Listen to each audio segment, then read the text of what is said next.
ಈ ಸಾಂಖ್ಯ ಯೋಗ ಅಥವಾ 2ನೇ ಅಧ್ಯಾಯದಲ್ಲಿ ಭಗವಂತನ ಮಾತು ಶುರು ಆಗತ್ತೆ. ಅದಕ್ಕಿಂತ ಮುಂಚೆ ಇವಾಗ ನಾವು 1ನೇ ಅಧ್ಯಾಯದಲ್ಲಿ ನೋಡಿದೀವಿ, ಅರ್ಜುನ ಬಿಲ್ಲು ಬಾಣ ಎಲ್ಲ ಕೆಳಗಡೆ ಇಟ್ಬಿಟ್ಟು ನನ್ ಕೈಲಾಗತ್ತಾ ಅಂತ ಹೇಳಿ, ನಂದು ಕೈ ನಡುಗ್ತಾ ಇದೆ ಅಂತ ಹೇಳಿ ತುಂಬಾ ವಿಷಾದದಲ್ಲಿದ್ದಾನೆ. ಈ ತರ ವಿಷಾದದಲ್ಲಿರುವಂತಹ ಅರ್ಜುನನನ್ನ ಕೃಷ್ಣ ನೋಡ್ತಾನೆ.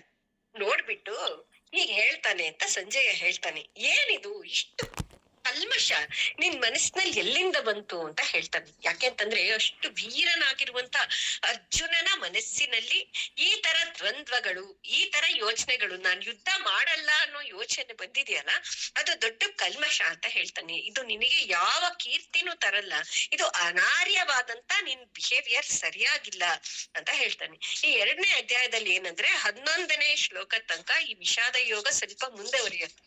ಆಮೇಲೆ 11ರಿಂದ 31ನೇ ಶ್ಲೋಕ ತನಕ ಭಗವಂತ ಆತ್ಮ ಅಂದ್ರೇನು, ದೇಹ ಅಂದ್ರೇನು ಅಂತ ಹೇಳಿ, ಯಾಕೆ ಆತ್ಮ ಶಾಶ್ವತ, ಯಾಕೆ ನೀನ್ ಯಾರನ್ನು ಕೊಲ್ತಾ ಇಲ್ಲ ಅನ್ನೋದನ್ನ ಸ್ಪಷ್ಟಪಡಿಸಕ್ಕೆ ಆತ್ಮದ ವಿಚಾರವನ್ನ ಸ್ಪಷ್ಟಪಡಿಸ್ಕೊಡ್ತಾನೆ.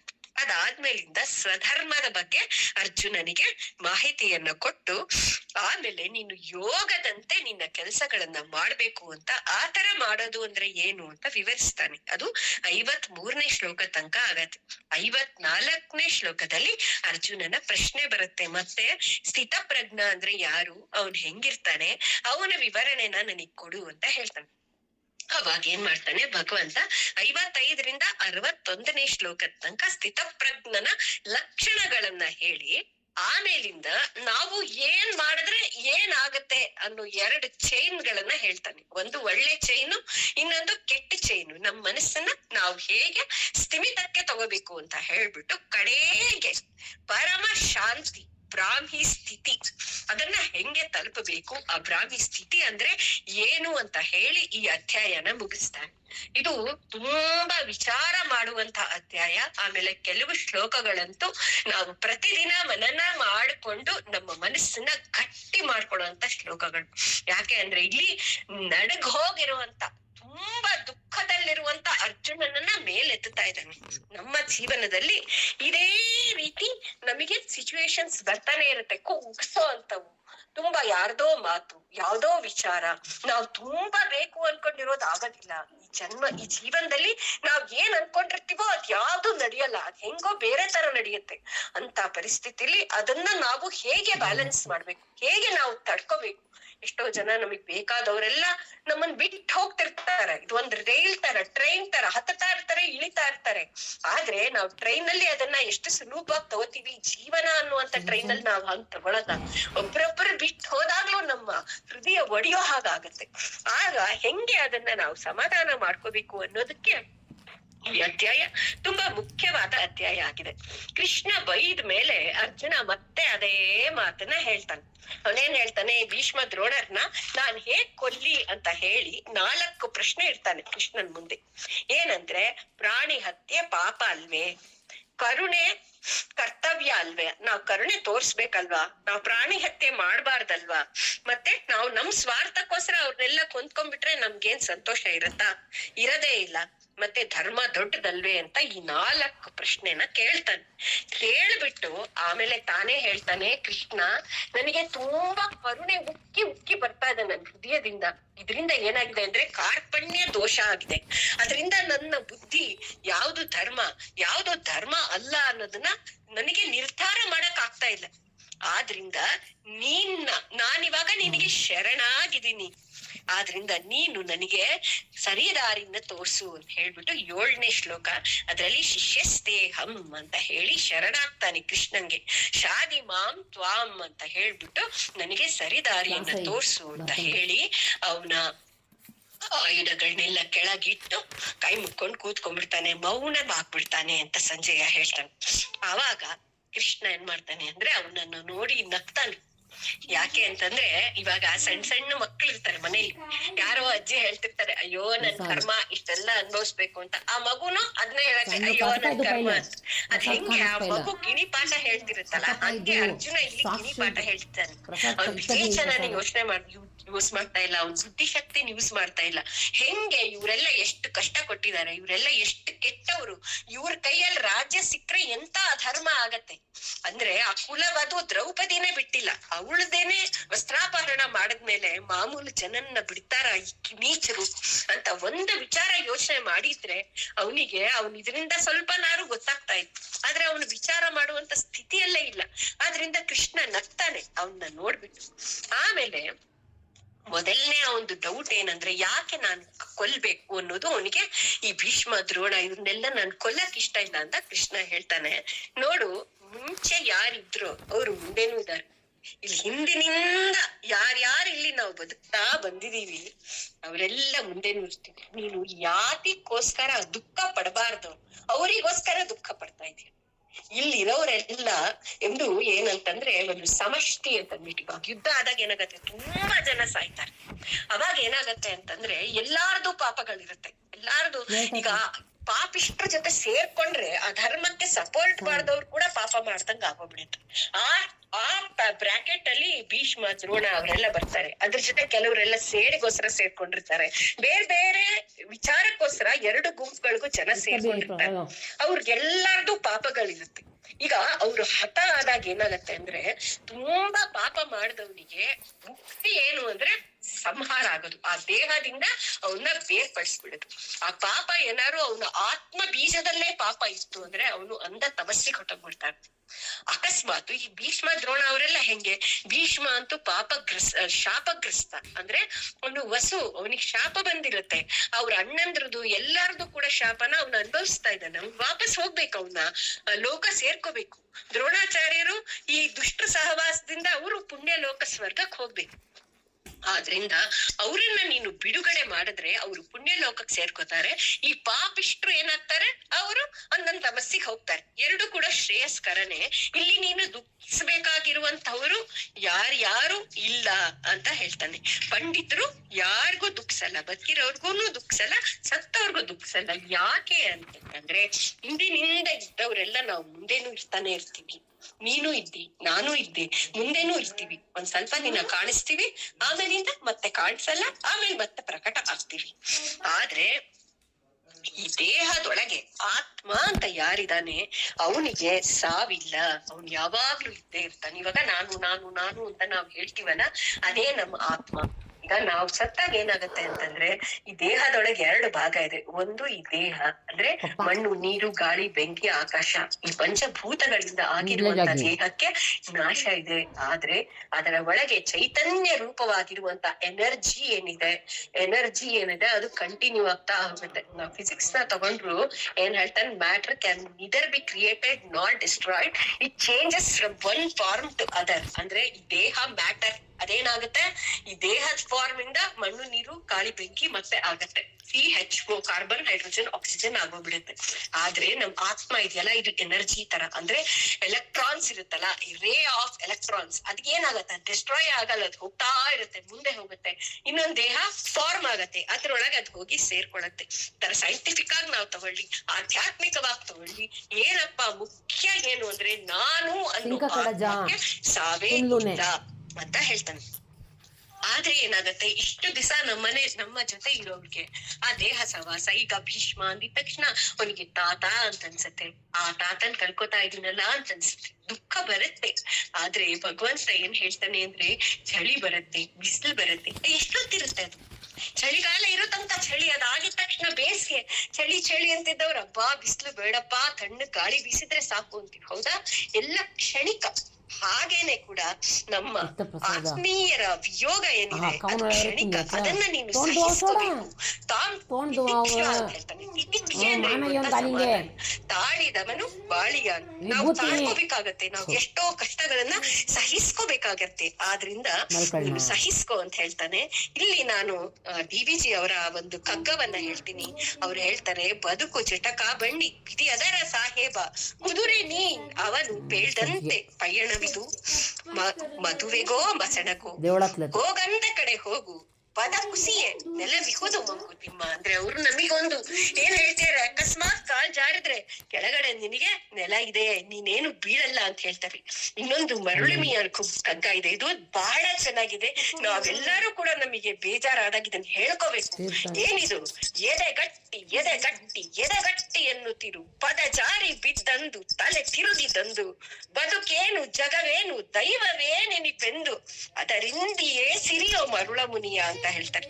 ಅಂದ್ರೆ ಎದೆಗಾರಿಕೆ ಇರ್ಬೇಕು. ನಾವು ಏನ್ ಬಂದ್ರು ಅದನ್ನ ಎದುರಿಸ್ಬೇಕು, ಅದರಿಂದ ನಾವು ಓಡ್ ಹೋಗ್ಬಾರ್ದು. ಆದ್ರಿಂದ ನೀನು ಯುದ್ಧ ಮಾಡು, ನೀನು ಎದುರಿಸು ಅಂತ ಹೇಳ್ತಾನೆ. ಆಮೇಲೆ ಈ ಯುದ್ಧದಲ್ಲಿ ಏನ್ ಬೇಕಿರೋ ಆಗ್ಬೋದು, ಸುಖನಾರು ಬರ್ಬೋದು, ದುಃಖನಾರು ಆಗ್ಬೋದು, ಸೋಲಾರು ಆಗ್ಬೋದು, ಜಯನಾರು ಆಗ್ಬೋದು. ಇವೆರಡನ್ನು ಕೂಡ ನೀನು ಸಮವಾಗಿ ಸ್ವೀಕರಿಸ್ಬೇಕು. ಇಲ್ಲಿ ಇನ್ನೊಂದು ವಿಚಾರ ಇದೆ, ಏನಂದ್ರೆ ಅರ್ಜುನ ಏನ್ ಹೇಳ್ತಾನೆ, ನನಗೆ ಧರ್ಮನ ನೀನು ವಿವರಿಸು ಅಂತ ಹೇಳ್ತಾನೆ. ಆದ್ರೆ ನಾವು ನೋಡ್ತಾ ಪರಮಾತ್ಮ ಮೋಕ್ಷ ಮಾರ್ಗವನ್ನ ಹೇಳ್ಕೊತಾ ಹೋಗ್ತಾನೆ. ಇಲ್ಲಿ ಡಿವಿಜಿ ಜೀವನ ಧರ್ಮಯುಗದಲ್ಲಿ ಒಂದು ತುಂಬಾ ಚೆನ್ನಾಗಿ ಹೇಳ್ತಾರೆ. ಏನಂದ್ರೆ ಒಂದು ವೃಕ್ಷ ಇದೆ, ಅದರ ಬೇರು ಧರ್ಮ, ಅದರ ಫಲ ಏನಿದೆ ಅದು ಮೋಕ್ಷ. ಇವಾಗ ನಾವು ಏನಾರು ಒಂದ್ ಕೆಲ್ಸ ಮಾಡಿದ್ರೆ ಅವಾಗ ನಾವು ಒಂದೇ ಒಂದ್ ಯೋಚನೆ ಮಾಡ್ಬೇಕು, ಈ ಕೆಲ್ಸ ಮಾಡಿದ್ರೆ ನನಗೆ ಮೋಕ್ಷ ಸಿಗತ್ತಾ ಸಿಗಲ್ವಾ ಅಂತ. ಸಿಗಲ್ಲ ಅಂದ್ರೆ ಅದು ತಪ್ಪು ಕೆಲ್ಸ, ಅದನ್ನ ಮಾಡ್ಬಾರ್ದು. ಸಿಕ್ಕತ್ತೆ ಅಂದ್ರೆ ಮಾತ್ರ ಆ ಕೆಲ್ಸ ನಾವು ಮಾಡ್ಬೇಕು. ಅದನ್ನೇ ಭಗವಂತ ಹೇಳ್ತಾ ಇದ್ದಾನೆ, ಮೋಕ್ಷ ಪ್ರಾಪ್ತಿ ಯಾವ್ದ್ರಿಂದ ಆಗತ್ತೆ ಆ ರೀತಿನಲ್ಲಿ ನಿನ್ನ ಜೀವನವನ್ನ ನಡ್ಸ್ಕೊಂತ ಹೋಗು ಅಂತ ಹೇಳ್ತಾ ಇದ್ದಾನೆ. ಆದ್ರಿಂದ ನೀನು ಸುಖ ದುಃಖವನ್ನ ಸಮಾನವಾಗಿ ತಗೋ ಅಂತ. ಇನ್ನೊಂದು ಶ್ಲೋಕ ಇದೆ, ನಾಸತೋ ವಿದ್ಯತೆ ಭಾವೋ. ಇದು ಏನಂದ್ರೆ ಯಾವುದು ಇದೆ ಅದು ಯಾವಾಗ್ಲೂ ಇದ್ದೇ ಇರುತ್ತೆ, ಯಾವುದು ಇಲ್ಲ ಅದು ಯಾವತ್ತೂ ಇರಲ್ಲ. ಅಂದ್ರೆ ಆತ್ಮ ಯಾವಾಗ್ಲೂ ಇರುತ್ತೆ, ದೇಹ ಯಾವಾಗ್ಲೂ ಇಲ್ಲ. ಇನ್ನೊಂದು ಏನಂದ್ರೆ ಜಗತ್ತು ಮತ್ತೆ ಭಗವಂತನಿಗೆ ಒಂದು ಅನಾಲಜಿ ಕೊಡ್ತಾರೆ. ಭಗವಂತ ಸಮುದ್ರ ಆದ್ರೆ ಜಗತ್ತು ಅದ್ರಲ್ಲಿ ಹೇಳುವಂತ ಅಲೆ ಅಂತೆ. ಬರುತ್ತೆ ಅಲೆ, ಮತ್ತೆ ಒಳಗ್ ಹೋಗಿ ಸಮುದ್ರನೇ ಸೇರ್ಕೊಳತ್ತೆ, ಮತ್ತೆ ಮೇಲ್ ಬರುತ್ತೆ, ಮತ್ತೆ ಹೋಗಿ ಸಮುದ್ರನೇ ಸೇರ್ಕೊಳತ್ತೆ. ಅದೇ ರೀತಿ ಈ ದೇಹ ಏನಾಗತ್ತೆ ಅಂತಂದ್ರೆ ಈ ಪಂಚಭೂತಗಳಿಂದ ಹುಟ್ಟುತ್ತೆ, ಮತ್ತೆ ಅದಕ್ಕೆ ಸೇರ್ಕೊಳತ್ತೆ, ಹುಟ್ಟುತ್ತೆ, ಅದಕ್ಕೆ ಸೇರ್ಕೊಳತ್ತೆ. ಆದ್ರಿಂದ ಯಾವುದಕ್ಕೆ ಹುಟ್ಟಿದೆ ಅದಕ್ಕೆ ಸಾವಿದೆ, ಯಾವುದಕ್ಕೆ ಹುಟ್ಟಿಲ್ಲ ಅದಕ್ಕೆ ಸಾವೇ ಇಲ್ಲ ಅಂತ ಹೇಳ್ತಾನೆ. ಅದು ತುಂಬಾ ತುಂಬಾ ಮುಖ್ಯವಾದಂತ ಶ್ಲೋಕ. ಏನಂದ್ರೆ ಹುಟ್ಟಿದ್ದೆಲ್ಲ ಸತ್ತೇ ಸಾಯ್ಬೇಕು ಅಂತ ಭಗವಂತ ಹೇಳ್ಬಿಟ್ಟಿದ್ದಾರೆ. ಅದ್ರಿಂದ ನಾವೆಲ್ಲರೂ ಒಂದ್ ವಿಷಯ ಜ್ಞಾಪಕ ಇಟ್ಕೊಂಡಿರ್ಬೇಕು, ನಾವೆಲ್ಲ ಎಕ್ಸ್ಪೈರಿ ಡೇಟ್ ಅದ್ರ ಮೇಲೆ ಅಂಟಿಸ್ಕೊಂಡೇ ಬಂದಿದೀವಿ ಅಂತ. ಹೆಂಗೆ ಒಂದ್ ಟ್ಯಾಬ್ಲೆಟ್ ಅಷ್ಟು ಡೇಟ್ ಆದ್ಮೇಲೆ ಅದನ್ನ ಉಪಯೋಗ್ಸಕ್ ಆಗಲ್ಲ, ನಮ್ ಜೀವನಾನು ಅಷ್ಟೇ. ನಮ್ಗೆ ಇಷ್ಟು ಟೈಮ್ ಅಂತ ಭಗವಂತ ಕೊಟ್ಟಿದ್ದಾನೆ, ಅದ್ರಲ್ಲಿ ನಾವ್ ಏನ್ ಸಾಧನೆ ಮಾಡ್ಕೋತೀವಿ ಅಷ್ಟು ಮಾತ್ರ ನಮಗ್ ಉಳಿಯುತ್ತೆ ಅನ್ನೋದನ್ನ ನಾವೆಲ್ಲರೂ ಮನ್ಸಲ್ಲಿ ದೃಢವಾಗಿ ಜ್ಞಾಪಕ ಇಟ್ಕೊಂಡಿರ್ಬೇಕು ಅಂತ ನಾನು ಇಲ್ಲಿ ಹೇಳ್ತಿದ್ದೀನಿ. ಅದರಿಂದ ಇಷ್ಟೆಲ್ಲ ಹೇಳ್ಬಿಟ್ಟು ಏನ್ ಹೇಳ್ತಾನೆ ಅಂದ್ರೆ, ಈ ಆತ್ಮ ಸಾಯದೇ ಇಲ್ಲ ಅಂದ್ಮೇಲೆ ನೀನ್ ಯಾರನ್ ಕೊಲ್ತಾ ಇದ್ಯಾ? ಇವಾಗ ನಿನಗೆ ಕೊಲ್ಲಕ್ಕೆ ಅಂತ ತಾನೇ ನೀನ್ ಹೆದರ್ಕೋತಾ ಇರೋದ್, ಯಾತಕ್ಕೆ ಕೊಂದ್ ಬಿಡ್ಬೇಕು ನಾನು ಅಂತ. ಕೊಲ್ಲಕ್ ಯಾರು ಇಲ್ಲೇ ಇಲ್ಲ, ನೀನ್ ಕೊಲ್ಲಕ್ಕೆ ಆಗಲ್ಲ, ಅದ್ ಹುಟ್ಟಿಲ್ಲ, ಸಾವಿಲ್ಲ. ಆದ್ರಿಂದ ನೀನು ಹೆದರ್ಬೇಡ ಅಂತ ಹೇಳ್ಬಿಟ್ಟು ಇನ್ನೊಂದ್ ಮಾತು ಹೇಳ್ತಾನೆ. ಏನಾಗತ್ತೆ, ನಾವು ಪುಟ್ಟವರಾಗಿರ್ತೀವಿ, ಪುಟ್ಟ ಮಕ್ಳಾಗಿರ್ತೀವಿ, ಆಮೇಲೆ ಕೌಮಾರ ಅವಸ್ಥೆ ಬರುತ್ತೆ. ಅವಾಗ ಯಾರು ಅಳ್ತಾರ, ಇಷ್ಟು ಮುದ್ದಾಗಿದ್ದೆ ನಾನು, ಅದೆಲ್ಲ ಹೊಟ್ಟೋಗ್ಬಿಡ್ತು, ಹಿಂಗಾಗ್ಬಿಟ್ಟೆ ನಾನು ಅಂತ ಯಾರು ಅಳ್ತಾರ? ಅಪ್ಪ ಅಮ್ಮನಾರು ಹೋಗ್ಲಿ, ಮಗು ಎಷ್ಟ್ ಚೆನ್ನಾಗಿದ್ದಪ್ಪ, ಹಿಂಗೇ ಇದ್ಬಿಡ್ಲಿ ಜೀವನ ಪರ್ಯಂತ ಅಂತ ಯಾರು ಅಂತಾರ? ಇಲ್ಲ. ನಮ್ ದೇಹ ಬದಲಾವಣೆ ಆದ್ರೆ ಅದನ್ನ ನಾವು ಸುಲಭವಾಗಿ ನಮ್ ಮನಸ್ಸಿಗೆ ಅಕ್ಸೆಪ್ಟ್ ಮಾಡ್ಕೋತೀವಿ. ಅದೇ ರೀತಿ ಜೀರ್ಣ ಆಗಿರೋ ದೇಹ ಬಿಟ್ಟು ಹೊಸ ದೇಹಕ್ಕೆ ಹೋಗೋದನ್ನು ನಾವ್ ಆಕ್ಸೆಪ್ಟ್ ಮಾಡ್ಕೋಬೇಕು ಅಂತ ಹೇಳ್ತಾನೆ. ಹೆಂಗೆ ಬಟ್ಟೆ ಬದಲಾಯಿಸ್ತೀವಿ ನಾವು, ವಾಸಾಂಸಿ ಜೀರ್ಣಾನಿ ಅನ್ನುವಂತ ಶ್ಲೋಕದಲ್ಲಿ ನಾವು ಬಟ್ಟೆ ಹೇಗೆ ಬದಲಾಯಿಸ್ಕೋತೀವಿ ಹಾಗೆ ದೇಹನು ಕೂಡ ಆತ್ಮ ಬದಲಾಯಿಸುತ್ತೆ. ಯಾವಾಗ ಆ ದೇಹ ಆತ್ಮದ ಶಕ್ತಿಗೆ ಸೂಟಬಲ್ ಆಗಿಲ್ಲ ಅಂತ ಅದಕ್ಕೆ ಕಾಣತ್ತೆ, ಅವಾಗ ಅದು ಹೊಸ ದೇಹನ ಹುಡ್ಕತ್ತೆ, ಅಲ್ಲಿ ಹೋಗಿ ತನ್ನ ಕೆಲ್ಸವನ್ನ ಮಾಡತ್ತೆ. ಅದಾದ್ಮೇಲೆ ಆತ್ಮ ಸ್ವರೂಪನ ವರ್ಣನೆ ಮಾಡಕ್ ಶುರು ಮಾಡ್ತಾನೆ. 23ನೇ ಶ್ಲೋಕದಲ್ಲಿ ಕೃಷ್ಣ ಹೇಳ್ತಾನೆ, ಈ ಆತ್ಮನ ಯಾವ್ದೇ ಶಸ್ತ್ರದಿಂದ ಕತ್ತರಿಸಕ್ಕಾಗಲ್ಲ, ಬೆಂಕಿ ಅದನ್ನ ಸುಡಲ್ಲ, ಗಾಳಿ ಒಣಗ್ಸಲ್ಲ, ನೀರು ಮುಳುಗ್ಸಲ್ಲ. ಅಂದ್ರೆ ಏನ್ ಹೇಳ್ತಿದ್ದಾನೆ ಅಂದ್ರೆ, ಈ ಪಂಚ ತನ್ಮಾತ್ರಗಳು ಅಂತ ನಾವೇನ್ ಹೇಳ್ತೀವಲ್ಲ, ಬೆಂಕಿ, ನೀರು, ಗಾಳಿ, ಆಕಾಶ, ವಾಯು, ಇದ್ಯಾವುದು ಕೂಡ ನಮ್ಮ ಆತ್ಮವನ್ನ ಮುಟ್ಟಕ್ಕಾಗಲ್ಲ. ಅಂತ ಹೇಳ್ತಾ ಇದ್ದಾನೆ. ಅದರಿಂದ ಅದಕ್ಕೇನು ಮಾಡಕ್ ಆಗಲ್ಲ, ಅದು ಸ್ಥಿರವಾಗಿರುತ್ತೆ, ಅದಕ್ಕೆ ಬದಲಾವಣೆ ಇಲ್ಲ. ಮತ್ತೆ ಇನ್ನೊಂದು ವಿಚಾರ ಏನಂತಂದ್ರೆ, ಅದ್ ಯಾರ್ ಕಣ್ಣಿಗೂ ಕಾಣಿಸಲ್ಲ, ಕಿವಿ ಕೇಳ್ಸಲ್ಲ, ಮೂಗೆಗೆ ಅದ್ರ ವಾಸನೆ ಬರಲ್ಲ, ಮತ್ತೆ ಚರ್ಮದಿಂದ ಅದನ್ನ ಮುಟ್ಟಕ್ಕಾಗಲ್ಲ. ಅಂದ್ರೆ ಏನರ್ಥ, ನಮ್ಮ ಪಂಚೇಂದ್ರಿಯಗಳಿಗಿಂತ ಅದು ತುಂಬಾ ಎತ್ತರದಲ್ಲಿದೆ, ಅದು ಇಂದ್ರಿಯಾತೀತವಾಗಿದೆ. ಅದ್ರಿಂದಾನೇ ನಮಗೆ ಆತ್ಮ ವಿಚಾರ ಅರ್ಥ ಆಗೋದಿಲ್ಲ.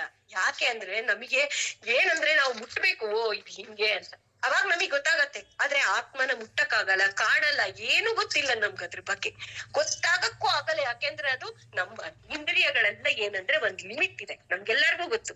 ಅಲ್ಟ್ರಾಸಾನಿಕ್ ಅಂದ್ರೇನು, ನಮ್ಮ ಕಿವಿಗೆ ಎಷ್ಟು ಕೇಳತ್ತೋ ಅದಕ್ಕಿಂತ ಜಾಸ್ತಿ ವೇವ್ಸ್, ಹೌದಾ? ಹಾಗೇನೆ ನಮ್ ಕಣ್ಣಿಗೆ ಇನ್ಫ್ರಾರೆಡ್ ಅದಕ್ಕಿಂತ ಜಾಸ್ತಿ ಇರೋದು ನಮ್ ಕಣ್ಣಿಗೆ ಕಾಣಿಸಲ್ಲ. ಈ ಆತ್ಮಶಕ್ತಿ ಅನ್ನೋದು ಈ ತರನೇ, ಅದರಿಂದ ಇದು ನಮಗೆ ಅಗೋಚರ. ಅದಕ್ಕೋಸ್ಕರನೇ ಭಗವಂತನ ಸಾಕ್ಷಾತ್ಕಾರ ಮಾಡ್ಕೊಳ್ಳೋದು ತುಂಬಾ ಕಷ್ಟ ಅಂತ ನಾವ್ ಅರ್ಥ ಮಾಡ್ಕೋಬೇಕು. ಇದಾದ್ಮೇಲೆ ಇದೆ ಜಾತಸ್ಯ ಮರಣಂ ಧ್ರುವಂ ಅಂತ ಹೇಳ್ತಾನೆ. ಯಾವ್ದು ಹುಟ್ಟತ್ತೆ ಅದು ಸಾಯ್ಲೇಬೇಕು ಅಂತ ದೃಢಪಡಿಸ್ಬಿಟ್ಟು, ಆಮೇಲೆ ಈ ಆತ್ಮನ ಕೆಲವ್ರು ಏನ್ ಮಾಡ್ತಾರೆ ಅಂದ್ರೆ ಆಶ್ಚರ್ಯ ಅಂತ ನೋಡ್ತಾರೆ. ಅಬ್ಬಾ ಎಷ್ಟು ಆಶ್ಚರ್ಯ ಇದು ಅಂತ. ಕೆಲವರು ಇದು ಆಶ್ಚರ್ಯ ಅಂತ ವರ್ಣಿಸ್ತಾರೆ. ಆದ್ರೆ ಕೆಲವರಿಗೆ ಎಷ್ಟೇ ಇದ್ರ ಬಗ್ಗೆ ವಿವರಿಸಿದ್ರು ಕೂಡ ಅರ್ಥ ಮಾಡ್ಕೊಳಕ್ಕೆ ಆಗಲ್ಲ ಅಂತ ಕೃಷ್ಣನೇ ಹೇಳ್ತಾನೆ. ನಾನೊಂದು ಸಣ್ಣ ಕತೆ, ಉಪನಿಷತ್ ಕತೆ ಹೇಳ್ತೀನಿ. ಏನಾಗತ್ತೆ ಅಂದ್ರೆ, ಇಂದ್ರ ಮತ್ತೆ ವಿರೋಚನ ಯಾರಂದ್ರೆ ರಾಕ್ಷಸರ ರಾಜ, ಇಂದ್ರ ಯಾರು ಅಂದ್ರೆ ನಮ್ಮ ದೇವತೆಗಳ ರಾಜ. ಇವ್ರಿಬ್ರು ಗುರುಗಳ ಹತ್ರ ಹೋಗ್ತಾರೆ. ಯಾಕೆ ಅಂದ್ರೆ ನಮ್ಗೆ ಆತ್ಮದ ಬಗ್ಗೆ ತಿಳಿಸ್ರಿ ಅಂತ ಅನ್ಬಿಟ್ಟು. ಎಷ್ಟೋ ವರ್ಷ ಸೇವೆ ಮಾಡ್ತಾರೆ. ಅವಾಗ ಗುರುಗಳು ಏನ್ ಮಾಡ್ತಾರೆ, ಒಂದು ಪಾತ್ರೆ ಒಳಗಡೆ, ಸ್ವಚ್ಛ ಪಾತ್ರೆ ಒಳಗೆ ನೀರ್ ತರಿಸ್ತಾರೆ. ಅವ್ರಿಬ್ರಿಗೂ ತುಂಬಾ ಚೆನ್ನಾಗಿ ಡ್ರೆಸ್ ಮಾಡ್ಕೊಂಡ್ ಬರಕ್ ಹೇಳ್ಬಿಟ್ಟು ಅದ್ರಲ್ಲಿ ಬಗ್ಗಿ ಅಂತ ಹೇಳ್ತಾರೆ. ಬಗ್ಗಿದಾಗ ಏನಾಗುತ್ತೆ, ಅವ್ರ ಪ್ರತಿಬಿಂಬ ಕಾಣಿಸ್ತಾ ಇದೆ ನೋಡಿ, ನಿಮ್ ಕಣ್ಣಿಂದ ಏನ್ ಕಾಣಿಸ್ತಾ ಇದೆಯಲ್ಲ ಅದೇ ಆತ್ಮ ಅಂತ ಹೇಳ್ಬಿಡ್ತಾರೆ. ಅವಾಗ ಏನಾಗತ್ತೆ, ಇವ್ರಿಬ್ರು ಏನ್ ಮಾಡ್ತಾರೆ, ಈ ದೇಹದ ಬಿಂಬ ಇದೆಯಲ್ಲ ಇದೇ ಆತ್ಮ ಅಂತ ತಿಳ್ಕೊಂಡ್ಬಿಡ್ತಾರೆ. ವಿರೋಚನನ್ ಖುಷಿಗಂತೂ ಏನು ಪಾರವೇ ಇಲ್ಲ, ಅವ್ನಿಗೆ ತುಂಬಾ ಖುಷಿ ಆಗ್ಬಿಡುತ್ತೆ. ಅವ್ನು ಹೋಗ್ತಾನೆ ಎಲ್ಲಾ ರಾಕ್ಷಸರಿಗೂ ಹೇಳ್ತಾನೆ, ನೋಡಿ ಈ ದೇಹನೇ ಆತ್ಮ, ಈ ಆತ್ಮ ಚೆನ್ನಾಗಿರ್ಬೇಕು ಅಂದ್ರೆ ಚೆನ್ನಾಗ್ ತಿನ್ಬೇಕು, ಚೆನ್ನಾಗ್ ಕುಡಿಬೇಕು, ನಮ್ಗೆ ಏನೇನ್ ಬೇಕು ಎಲ್ಲ ಮಾಡ್ಬೇಕು ಅಂತ ಹೇಳ್ಕೊಂಡ್ಬಿಡ್ತಾನೆ. ಈ ಇಂದ್ರ ಬರ್ತಾ ಇರ್ತಾನೆ ದಾರಿ, ಅವ್ನ್ ಯೋಚನೆ ಮಾಡ್ತಾನೆ, ಅಕಸ್ಮಾತ್ ಕುರುಡ ಪ್ರತಿಬಿಂಬ ನೋಡ್ಕೊಂಡ್ರೆ ಪ್ರತಿಬಿಂಬ ಕುರುಡಾಗಿರುತ್ತೆ, ಕುಂಟ ನೋಡ್ಕೊಂಡ್ರೆ ಕುಂಟಾಗಿರುತ್ತೆ, ಆತ್ಮಕ್ಕೆ ಯಾವ ವಿಕಾರನೂ ಇಲ್ಲ, ಆದ್ರಿಂದ ಇದು ಆತ್ಮ ಆಗಿರಕ್ ಸಾಧ್ಯ ಇಲ್ಲ ಅಂತ ಮತ್ತೆ ಹೋಗ್ತಾನೆ ವಾಪಸ್ ಗುರು ಹತ್ರ. ಮತ್ತೆ ಎಷ್ಟೋ ವರ್ಷ ಸೇವೆ ಮಾಡಿದ್ಮೇಲೆ ಗುರು ಹೇಳ್ತಾನೆ, ಕನ್ಸಿದೆಯಲ್ಲ ಕನ್ಸಲ್ಲಿ ಯಾವಾಗ್ಲೂ ಆನಂದನೇ ಇರುತ್ತೆ, ಕನ್ಸೇ ಆತ್ಮ ಅಂತ ಹೇಳಿ ಕಳಿಸ್ತಾನೆ. ಮತ್ತೆ ಇಂದ್ರ ಯೋಚನೆ ಮಾಡ್ತಾನೆ, ಕೆಟ್ಟ ಕನ್ಸು ಬಿದ್ದಾಗ ಏನಾಗತ್ತೆ, ಹೆದರ್ಕೋತೀವಿ, ನಮ್ಗೆ ಹೊಡೆತ ಬಿದ್ದಂಗ ಆಗತ್ತೆ, ಎಚ್ಚರ ಆಗತ್ತೆ, ಅದ್ರಿಂದ ಈ ಕನ್ಸು ಇರ್ಲಾರ್ದು ಅಂತ ಮತ್ತೆ ವಾಪಸ್ ಹೋಗ್ತಾನೆ. ಅವಾಗ ಗುರು ಹೇಳ್ತಾನೆ, ಗಾಢ ನಿದ್ರೆ, ಏನು ಎಚ್ಚರ ಇಲ್ದೆ, ಹೌದು ಗಾಢ ನಿದ್ರೆಲೇನೋ ನಮಗೆ ಸುಖ ಇರುತ್ತೆ, ಆದ್ರೆ ನಮ್ಗೆ ಎಚ್ಚರನೇ ಇರಲ್ವಲ್ಲ. ಆತ್ಮ ಅಂದ್ರೆ ಹೆಂಗಿರ್ಬೇಕು ಅದಕ್ಕೆಲ್ಲ ಗೊತ್ತಾಗ್ಬೇಕು, ಇದು ಸರಿಗಿಲ್ಲ ಅಂತ ಮತ್ತೆ ವಾಪಸ್ ಹೋದಾಗ ಅವನಿಗೆ ಸರಿಯಾದಂತ ವಿಚಾರಗಳನ್ನ ಗುರು ಹೇಳ್ತಾನೆ. ಏನಂದ್ರೆ, ಪ್ರತಿಯೊಂದು ದೇಹದಲ್ಲೂ, ಪ್ರತಿಯೊಂದು ಸಾಮಾನಲ್ಲಿ, ಎಲ್ಲದರಲ್ಲೂ ವ್ಯಾಪ್ತವಾಗಿರುವುದು ವಿಷ್ಣು ಅಂತ ಕರಿತೀವಲ್ಲ ಭಗವಂತನ, ಹಂಗಂದ್ರೆ ಏನ್ ಅರ್ಥ, ಎಲ್ಲದ್ರಲ್ಲೂ ಇರೋನು ಅಂತ ಅರ್ಥ. ಅದೇ ಆತ್ಮ. ಮತ್ತೆ ಇದನ್ನೆಲ್ಲ ನಿಯಾಮಿಸ್ತಾ ಇದ್ದಾನೆ ಭಗವಂತ. ಹೆಂಗೆ ಅಂದ್ರೆ ಬರೀ ಸೃಷ್ಟಿ ಮಾಡ್ಬಿಟ್ಟು ಬಿಟ್ಬಿಡಲ್ಲ, ಅದ್ರ ಒಳಗ್ ತಾನು ಕೂತ್ಕೊಂಡ್ಬಿಡ್ತಾನೆ, ತಾನು ಕೂತ್ಕೊಂಡು ಅದನ್ನ ನಡೆಸ್ತಾನೆ. ಅದಕ್ಕೋಸ್ಕರನೇ ಆ ಭಗವಂತನಿಗೆ ಅಷ್ಟು ರಥಿಕ ಅಂತ, ಪಾರ್ಥ ಸಾರಥಿ ಅಂತ ಹೇಳ್ತೀವಲ್ಲ, ಆ ರಥನೇ ನಮ್ ದೇಹ, ಅದ್ರ ಒಳಗೆ ಆ ಪಾರ್ಥ ಇದಾನಲ್ಲ ಅವನು ನಮ್ ಒಳಗಿರುವಂತ ಜೀವಾತ್ಮ, ಆ ಕೃಷ್ಣ ಇದಾನಲ್ಲ ಅವನೇ ಅಲ್ಲಿರುವಂತ ಆತ್ಮ ಸ್ವರೂಪ. ಇದನ್ನ ನಾವು ಅರ್ಥ ಮಾಡ್ಕೋಬೇಕು. ಭಗವದ್ಗೀತೆ ನಾವಿಷ್ಟು ಅಧ್ಯಯನ ಮಾಡ್ತಾ ಇರೋರು ಇದನ್ನ ನಾವು ತಿಳ್ಕೊಂಡ್ರೆ ನಮಗ್ ಗೊತ್ತಾಗತ್ತೆ, ನಮ್ಮ ಒಳಗೆ ನಡೆಸ್ತಾ ಇರೋನು ಭಗವಂತ. ಅವನ್ ಯಾವತ್ತು ಕೈ ಬಿಡ್ತಾನೆ, ಅವನ್ ಜೊತೆನೆ, ಭಗವಂತನ ಜೊತೆನೆ ಬಾವುಟದಲ್ಲಿ ಯಾರು ಇರ್ತಾರೆ, ಪ್ರಾಣ್ ದೇವ್ರು ಇರ್ತಾರೆ, ಗಾಳಿ, ಆ ಭಗವಂತನ ಜೊತೆನೆ ಹೊಟ್ಟೋಗ್ಬಿಡ್ತಾನೆ. ಗಾಳಿ ಹೋಯ್ತು ಅಂದ್ರೆ ಭಗವಂತನು ಹೊಟ್ಟೋಗ್ಬಿಡ್ತಾನೆ ಹೊರಗಡೆ. ಹಾಗೆ ಅದನ್ನ ನಾವು ಅರ್ಥ ಮಾಡ್ಕೊಂಡು ಅರ್ಥ ಮಾಡ್ಕೋಬೇಕು ಈ ಭಗವದ್ಗೀತೆನಲ್ಲಿ.